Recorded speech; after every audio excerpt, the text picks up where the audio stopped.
just by chance, I happened to come across an article last week on a checklist for conference speakers. It gives you a timeline on, preparing your presentation and getting a good night's sleep the day before. And then it said, 5 minutes before your talk, check your hair. Not much use to me, tactless. So my name's Daniele Procida, and I work for a Swiss Django web agency called DVO, and we're represented here because I'm echoing. We are we're the biggest backer of Django CMS, which is a Django-based content management system, one of the biggest open source projects in the Django ecosystem. I'm still echoing. So we're out there. We've got not an infinite supply of Welsh cakes, but about 5 kilograms worth. So go and help yourself on our stand out there. So I'm a developer of Django CMS. I'm a big fan of Django. I work with Django all the time. I'm actually a member of the Django project core development team, somehow. So that's me. If you need to know more about me, you can come and ask me later. I'll be only too happy to tell you about myself. So I want to talk to you about something that's actually very close to my heart, which is indeed power. And in technology, we talk a lot about power. And the attraction of technology itself is and has always been, since early humanity mastered basic tools, the amplification of our puny human power. So it's important to us. It's not what defines us, but still, without power, we have nothing. Our unique capacity as humans is to have ideas, visions, desires, to conceive of and reach for things that don't yet exist. So we wouldn't be human without that. But all the same, ideas without power are useless. They are useless things. So power, even if it's not an essential human characteristic, is not an inessential attribute of human endeavor. It's an intrinsic part of it, because power is what makes ideas meaningful in the world. So naturally, we judge technology by its power. And while technological power may be inextricably connected to what it is to be human, because it's connected to our endeavors, while technological power is fascinating and important, I think there's actually an even more important and interesting kind of power, and that's power over people, the power to influence and affect other people, power over the way the world is and the way the world works. Now, as a human being, I've always been full of ideas, but I have found power to be more elusive. So if ideas without power are useless, then I have to confess that for most of my life, I have actually been fairly useless. And I always wanted that missing power. I do not want to feel useless. I want to be able to influence and affect other people and the world. Now, people don't like to talk about this. Okay? People don't like to say these kinds of things in public for various reasons. And I also think that perhaps not having power seems to trouble other people less than it bothers me. Yeah? Maybe other people are more content with the power that they do have. Maybe they feel less useless. Maybe they are simply happier, nicer people who don't resent the power they don't have. Or maybe they simply don't like to admit such things. But I am shameless, so I will happily admit these things and talk about them in public. By the way, how is the sound? Is it ringing a bit? Was I getting a tiny bit of ringing? It's not loud enough. Okay, I'll shout.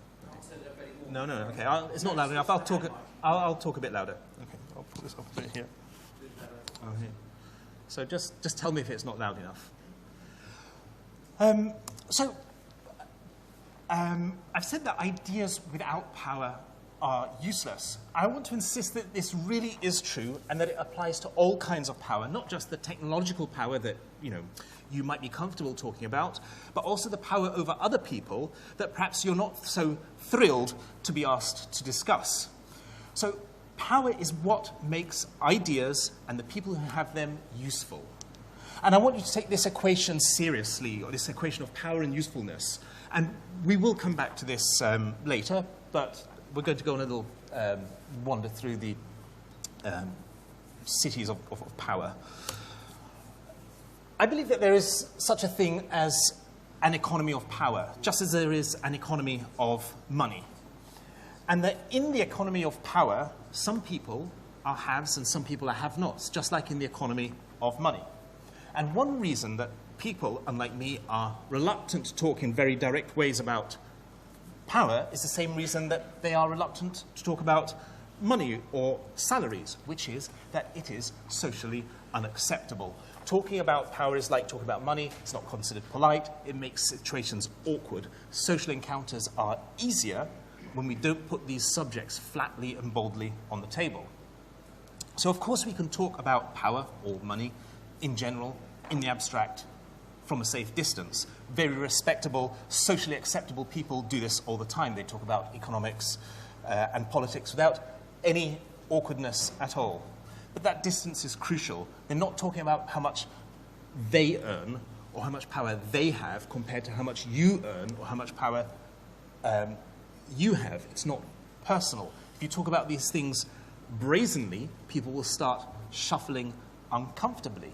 And if you don't believe me, just try starting a conversation this evening with someone about how much you earn and see how well that conversation develops around the table, because you'll find out quickly how welcome a subject it is.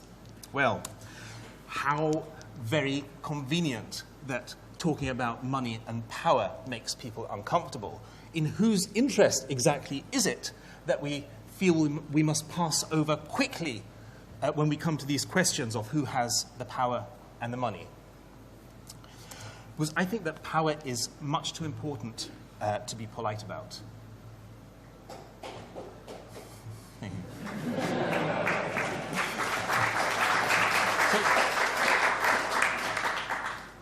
power means a change you can make in the world, an influence you can have over other people, and of course, changes other people can make in the world and power they can have over you, and we cannot afford to allow a mere discomfort to stop us talking about it.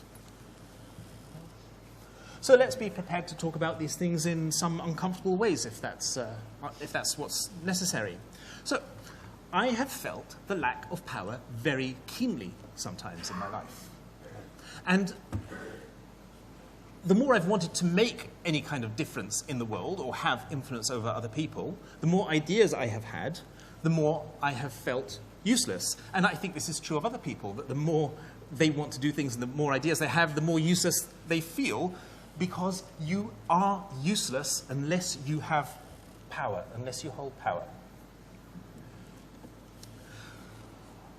Now, I did not manage to acquire power, and I was therefore not as useful as I felt I ought to be, until I discovered how to be involved in open source software, where I managed to get hold of the power that I'd found so elusive for much of my life. It was not a very long time ago either. And I was able to acquire it because the economy of power in open source software, I see bits of my slides are missing off the screen. The economy of power, you'll have to guess what that is. You can use your huge human brains to fill in the missing letters here. The economy of power in open source software is not what it is elsewhere. So you've probably noticed that money is jealously guarded by people who have it. It doesn't tend to get left lying around. And the same thing goes for power, as you'll have discovered if you've ever tried to get into the government or into the cockpit of an airliner. Yeah? Basically, people who hold money and power know what's good for them.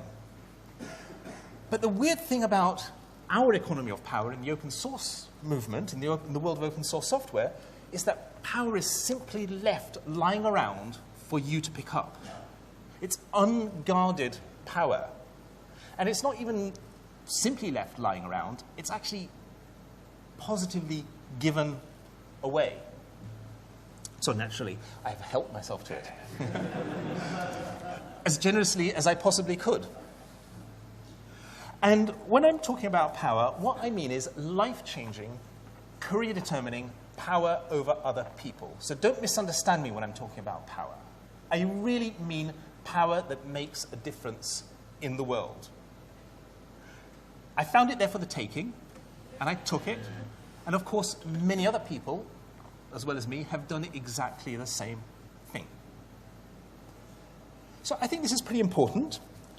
And people are too polite to talk about what is going on.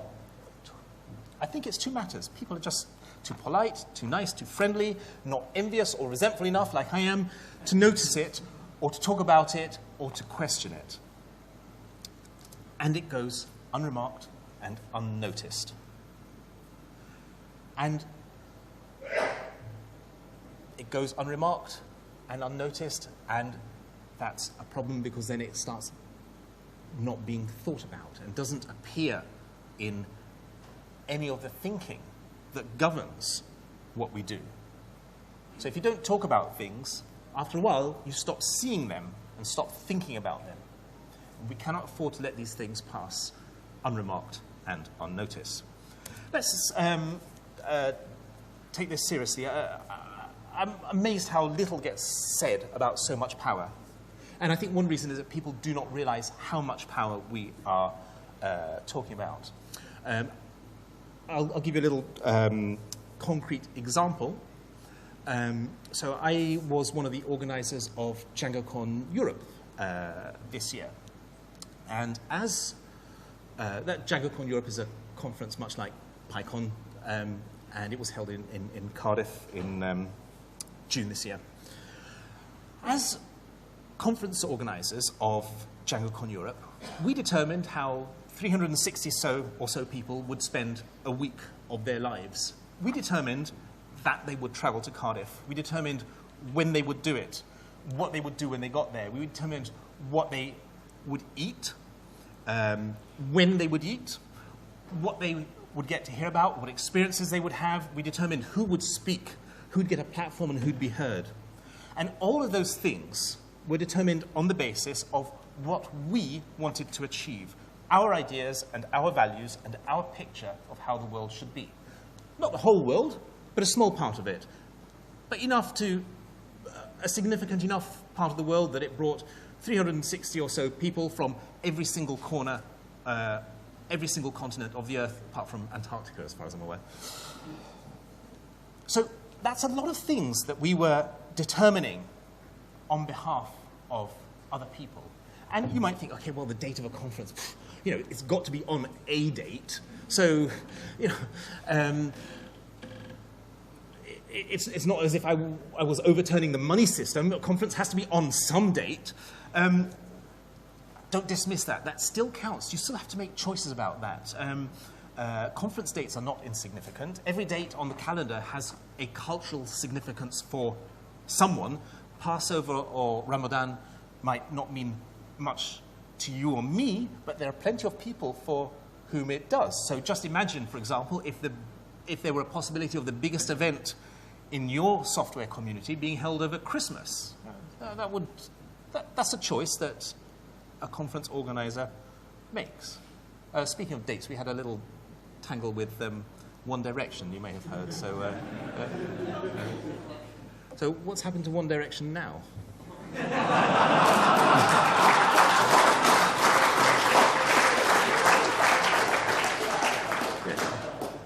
You don't mess with DjangoCon, that's what I say.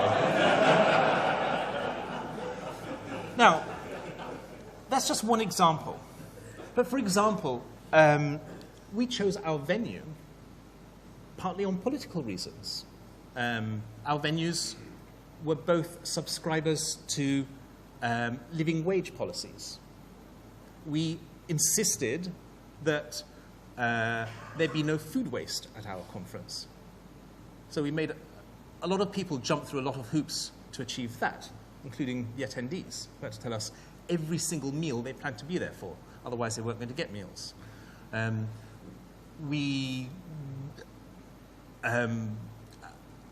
of the venues was slightly taken aback when we insisted that we wanted, if they were going to serve meat, then it had to be free-range meat and not battery-farmed meat, and so on. So, again, these are not government overthrowing decisions or aims, but they did make a difference because people had to do the things that we wanted them to do.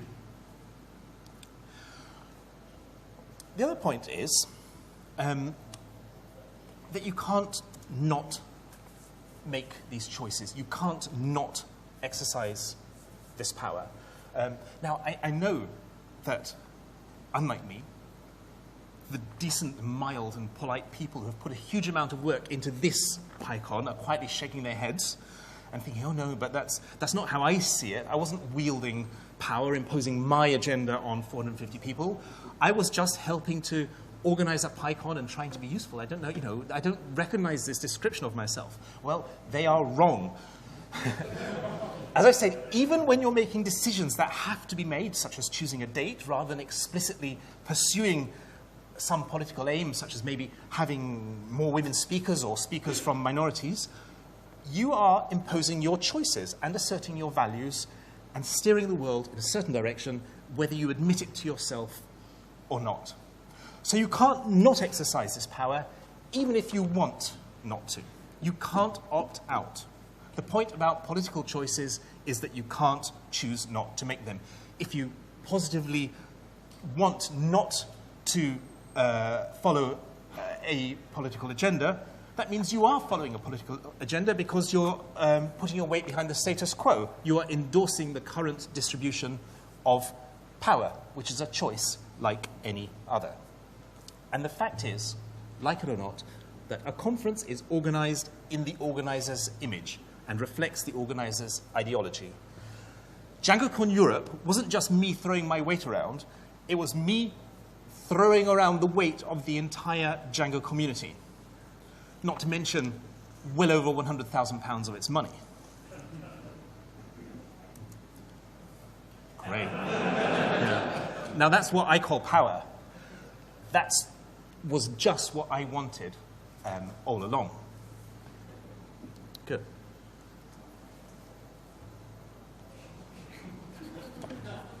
But are there other people who have picked up this power that they found lying around in their open source software world to be trusted with it? How is this power actually being used? How have I used, since we're being personal about it, used the power that I helped myself to? Well, in my case, I can assure you that very carefully in a completely irreproachable way. You hope. And I think. But then, doesn't everybody who exercises power think that they are doing it in the right way? I can assure you, for example, that 12 or 13 years ago, Tony Blair didn't wake up one morning and think, I know how I want to be remembered, as an aging war criminal. No, everybody who exercises power thinks that they are doing the right thing. And who picks up the power? Well, obviously, people like me, who want it, for a start, who have the time and the confidence and the power to seize it and to do things with it. So where's this got us? Well, we can actually, fortunately, see the outcomes of what it means, the consequences of what happens. Let me start. We can see what happens when you have power that's left around, and you can see what has been done with it. We can see very obviously and clearly what people do when they take these opportunities. And just in our own Python community, for example, we have things like some superb free software projects, quite apart from Python itself, that are led by genuinely good people. So Django is the one I know best, but it's far from the only one, that is led by genuinely decent, thoughtful, responsible people who have helped create safe, useful and valuable software and safe, kind, and generous communities. We have some excellent events like the PYCONs that fill the calendar from end to end and across the world. Again, led by generous and hardworking people who want to do nothing more than share the things that they have benefited from with others. And events like this PYCON and people like John Pinner, who started it.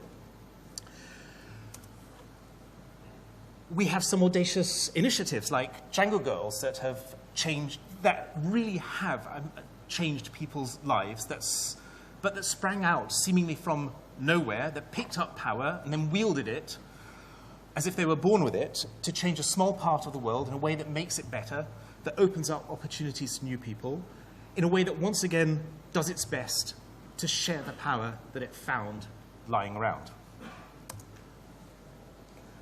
So let's not complain about things that are not wrong. In fact, as far as I can see it, there's not that much to complain about. The way power is used by the people who pick it up in our open source world, in our Python world, seems to be pretty good. Well, it seems to be anyway, from my perspective, and it seems to be good so far. Which means that, we've got two little caveats there, two problems. Before we can be really confident that everything is fine, even if we have a lot of agreement between ourselves that things have worked out well, one problem is perspective. Can I rely on my perspective? Now, again, talking personally, in my case, I am a Django core developer. I'm a member of the Django Software Foundation. I was the chair of DjangoCon Europe this year, and that was a big success. And I led the organization of a conference in Namibia, Python Namibia. That was a success too this year. And then there was Django Weekend last year, and there was another DjangoCon I was involved in last year, and so on. Things look pretty good to me. Things look pretty good from where I'm standing. But maybe, with all this power, I'm not actually in the best position to hear about, to be aware of, even to understand any problems with the way that this has worked for other people. So we mustn't be too confident just because things seem rosy for us. And let's never get too confident that just because they are rosy for us, that we can understand well how they are for people who are not in positions of power. The other problem is that things change. Things might be pretty good now, but if there's one thing that we do know about power, is how quickly it can change hands, fall into the wrong ones, be used in ways that harm people instead of help them, especially the people who have less of it. So there are no guarantees that things will continue to be good. Sometimes things go bad very suddenly, and they take us by surprise, so that by the time we realize what's happened, it's too late. And sometimes they go bad so slowly that we don't notice it happening, and then once again, by the time we do realize, it's too late. So, what are we to do about this? And I think we have to keep our eyes on the power. I don't think that the fact that we leave power lying around is a problem. In fact, I think that's been one of the defenses against abuse of power that the open source software movement has enjoyed. I think it's something that actually is fundamentally right in our economy of power. But just because it seems to be safe to leave power lying around for other people to pick up doesn't mean that we shouldn't have our eyes on it. I think that we need to look for power where it's hiding and to see it at work and how it works, especially in places where we don't realize it is. And it is everywhere. It's at work everywhere. We need to watch it and be aware of it and be sensitive to it and understand what's happening with it. And for that to happen, we have to be able to talk about it and think about it in ways that I don't think we're really used to doing. Well, it's easy for me to do it, talk and think about it, because by nature, I'm this very desirable combination of being resentful of my lack of power, envious of the power of others, eager for power, and shameless in admitting it. But other people are not so lucky. Yeah? So there are, I should have put the next slides in a different color, because these are actual things that I want people to do. I want acknowledge your power. Not everybody wants power, not even the people who have it. But if you have power, you must acknowledge it. Even if the very idea that the work you are doing, even if the idea that the work you're doing constitutes power, gives you the creeps. So if you're running a conference or serving a software community or managing an open source project, that is being in a position of power and that is exercising power. And even if you hate the idea that that constitutes power, I think that you have to acknowledge your position and what it means. It's your duty to acknowledge the power you have because it helps ensure that you don't forget how other people will be affected by what you think or what you do or what you decide. It's your duty to because almost nothing is more potentially dangerous than a person who is oblivious to the fact that they hold power over others. And it's your duty too because if you don't acknowledge that you hold power, you have no way to understand that other people can be excluded by it, even if that's the opposite of what you want. It's absolutely not enough merely to want it not to happen. You need to understand your own power to make sure that it doesn't.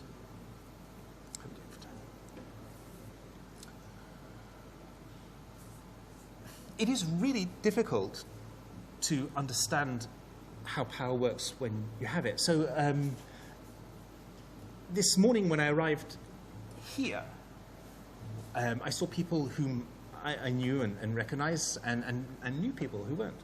And of course, I exchanged hugs and warm greetings with the people whom I do recognize, whom I've been involved in organizing this conference. And then I noticed that there are other people staying around who maybe this is their first PyCon, and I know that feeling they have because it's a feeling of being in a new school and seeing all the cool kids, you know, shaking hands and giving each other their special greetings, and realizing that you're on the outside of something.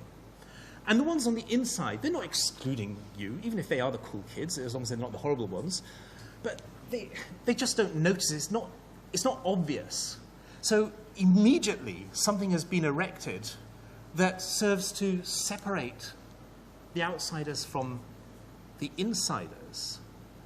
And it kind of consolidates the power around us, because how is somebody supposed to break into this scene of these men giving each other big bear hugs and so on? You know, if you're new, then you think, oh, yeah, those are the cool kids.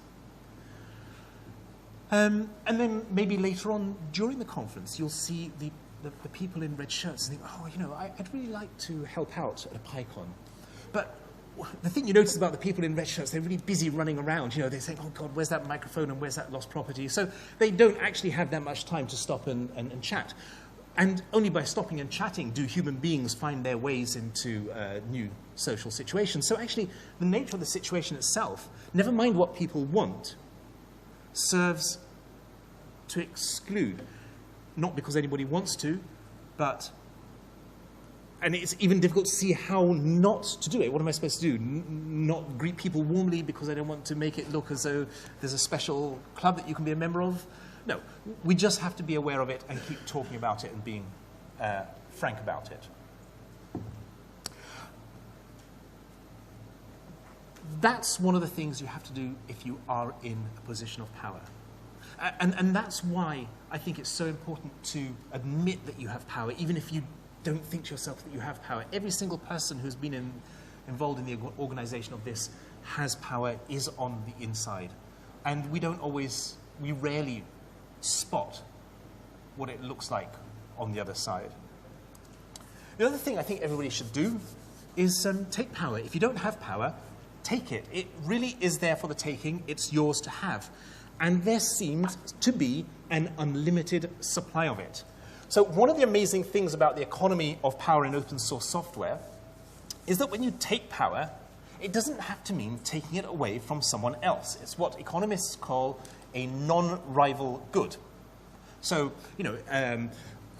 political power is usually a rival good. If Jeremy Corbyn can be the leader of the Labour Party, it means that Liz Kendall can't be. Yeah. But power in open source software communities is not like that. If I acquire it, it does not deprive you of it. In fact, it's often an anti-rival good. And that is a good that the more I take of it, the more I help myself to, the more there is available for you.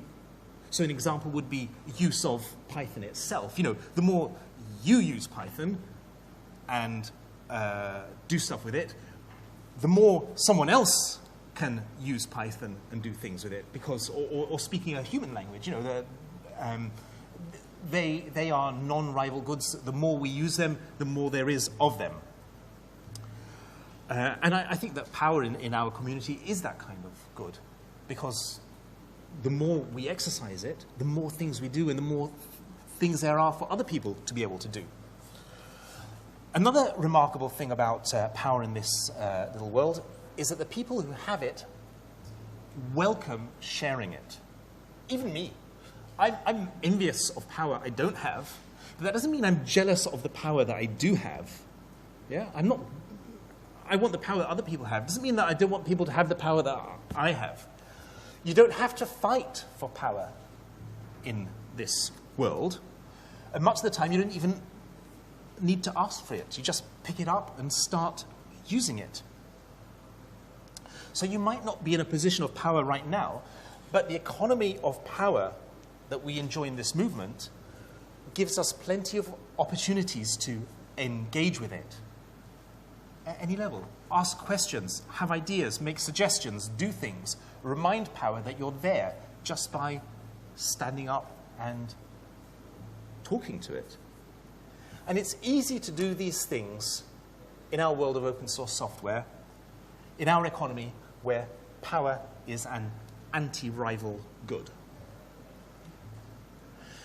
But for us to be able to do these two things, to acknowledge our own power and to take power for ourselves, we have to be able to recognize power. We cannot do either of those things if we fail to recognize power for what it is, if we're too squeamish to name it and too polite to talk about it in the first place.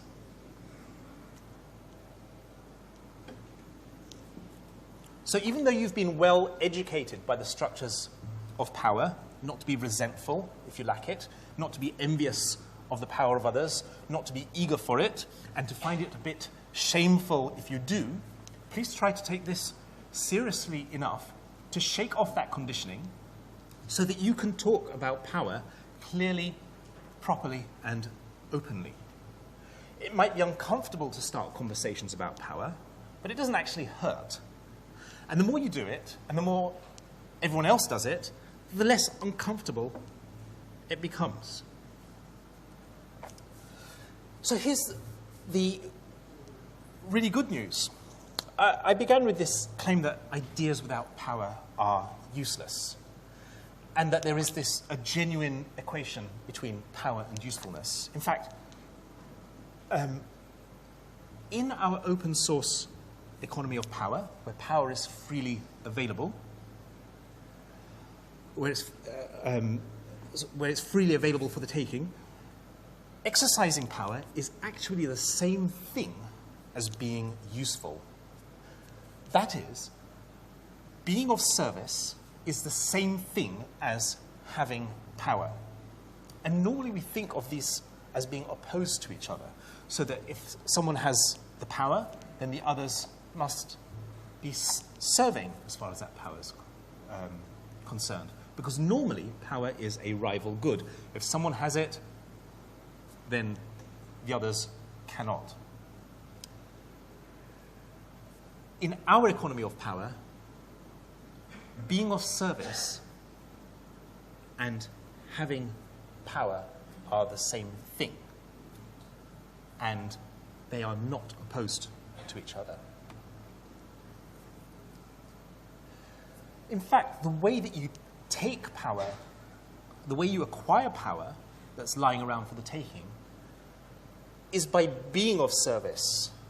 Influence comes from service.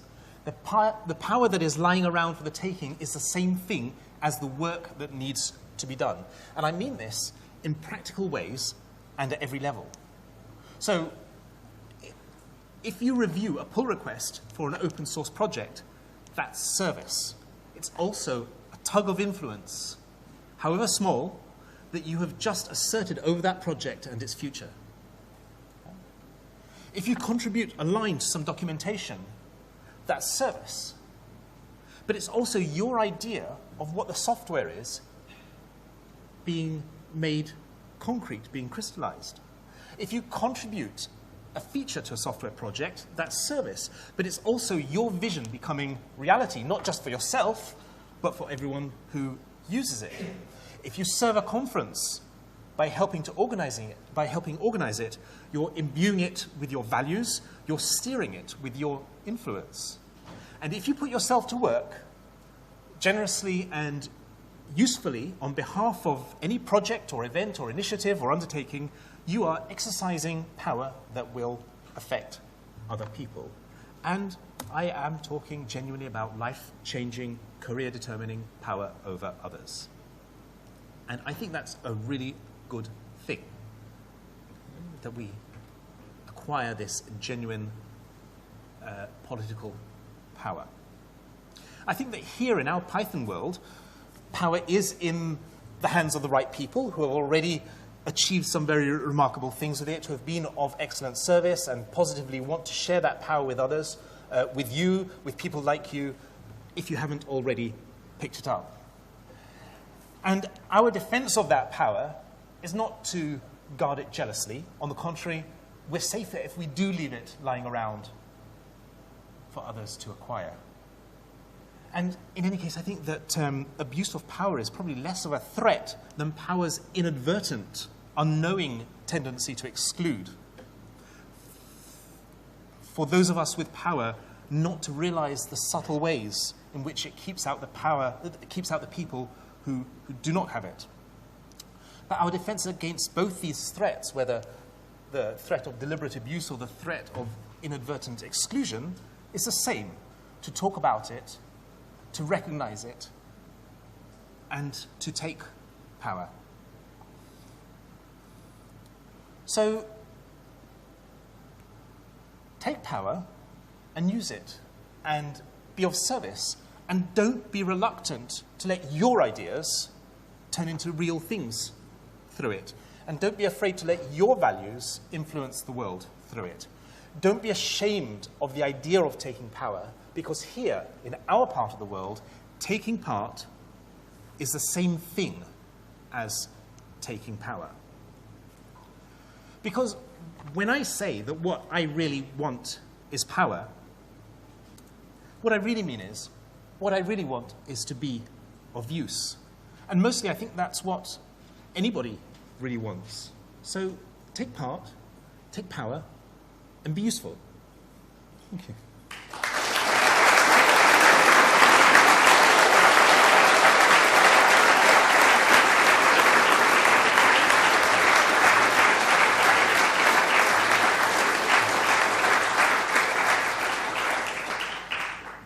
If anyone has any questions, I'm delighted. Oh, yeah, here you are.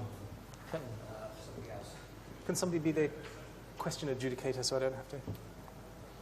See, someone's exercising power now in choosing who's going to talk. So, you know. Okay. That was a kind of joke. But at a PyCon or a EuroPython conference, Guido van Rossum said after one of his talks that he was only going to take questions from women. There you are. So, thank you for the talk. It was very interesting. Sort of an open-ended question. I'm going to try and avoid ranting the way some people sometimes do. Thank you. I noticed that you speak of open source. Other people like to talk about free software, and the dialogue of free software is very much one of power. and recognizing that when we create software, we have power and we can share that power with people or not. Would you like to speak at all about that, or is that something you're avoiding deliberately? About the distinction between free software and open source software? Yeah, the idea of ethics in software as well. Because, of course, as soon as you have power, then ethics start to be a question that matters. Yes. I don't feel terribly strongly. Sometimes I do feel strongly. You know, if I read an article that's persuasive and so on, then at the end of reading the article, I suddenly feel very strongly. But you know, here I am standing up in front of you, and I can't, you know, I can't quite work up myself to feel very strongly about it. In a way, I'm more interested in the way of the power works between individuals and what it means for the things that individuals are able to do or communities are able to do. And I don't think that depends on technical things like the licenses under which software is written. It's more that these software communities have taken something in the spirit of those licenses, which is where all this started, and use that same spirit in the management of their communities. And I think that's where this kind of strange economy of power comes from. I have no idea if that really answers your question. Who's in charge? There's the microphone.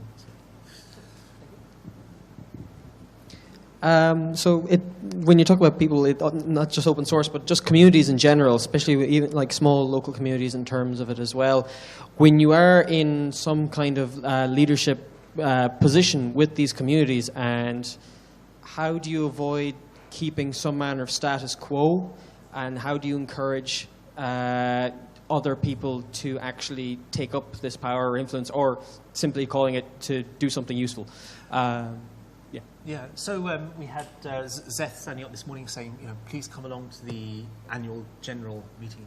And I know what people are thinking, because I've sat there and thought this, the invitation to the annual general meeting. Oh, but it's not for people like me, you know.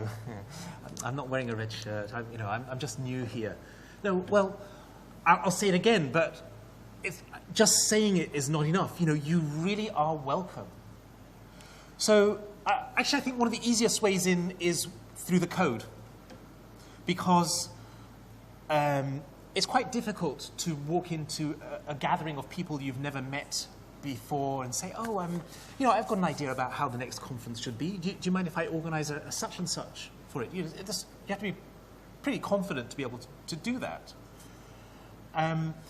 But if you're working with the software, you can change a line in the documentation that had a misspelling in it or something like that. And someone will say, thank you very much. And the next time you can change a paragraph that you think, actually doesn't explain it very well. You can get bolder and bolder with your contributions. And the next thing you know is you're turning up to a conference, or you say something on IRC and people say, hi, yeah, thank you for that. And then suddenly you realize that you have climbed up the really easy rungs of this ladder into a place where, from those those technical contributions, you are now finding yourself in a position where you can make social and other contributions. So I think the code actually is a really easy way in. From the person who's already in the leadership.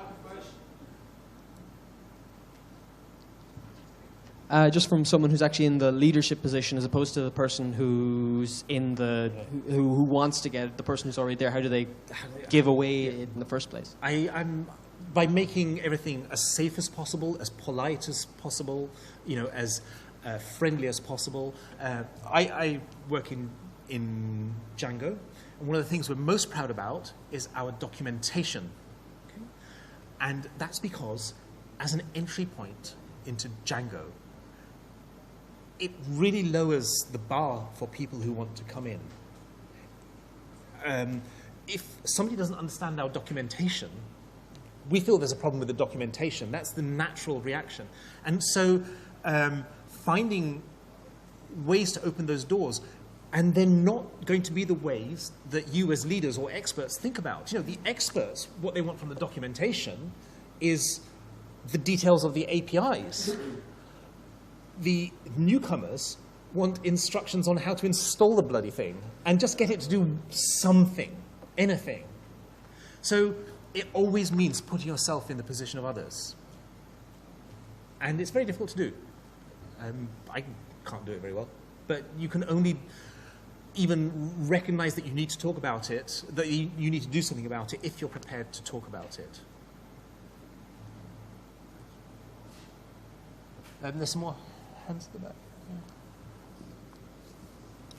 back. Yeah, I was kind of thinking that even in the open source community, wielding power is not necessarily the same thing as being productive.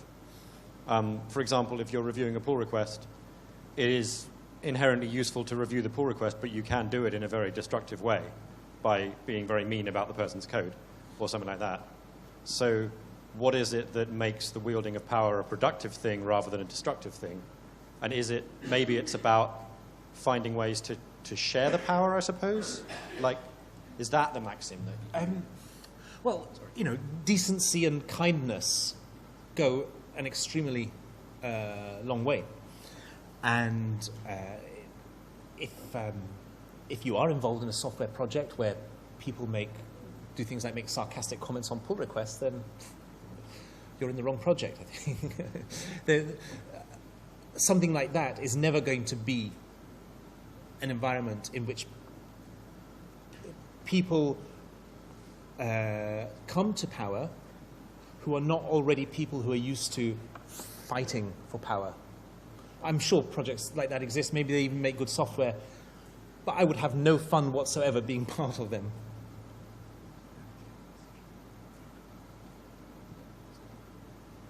Thank you. I've heard of projects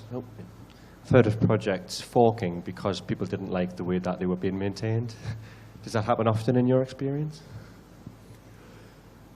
Do you mean for technical reasons or for kind of political and... for purely political reasons. For purely political reasons, yeah. It does happen. And I think the only one I'm really aware of is the Node.js project where they seem to have reconciled their differences, which I think is probably better. But again, that erupted, as if I remember, was an issue over gendered language. Was that right? So, anyway, about somebody got jealous of their power and didn't want to relinquish some power. I'm in a really interesting situation now because earlier this year we held a conference in Namibia in southwest Africa, the first Python conference in sub-Saharan Africa other than in South Africa itself as far as I'm aware. And next year in 2016, there's going to be a PyCon Namibia organized locally.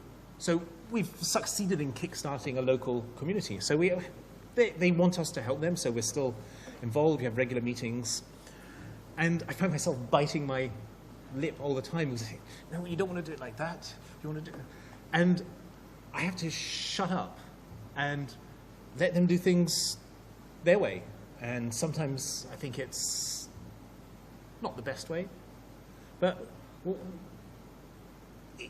if we're serious, if we're genuine about sharing this power, it does actually mean letting other people make decisions and have influence.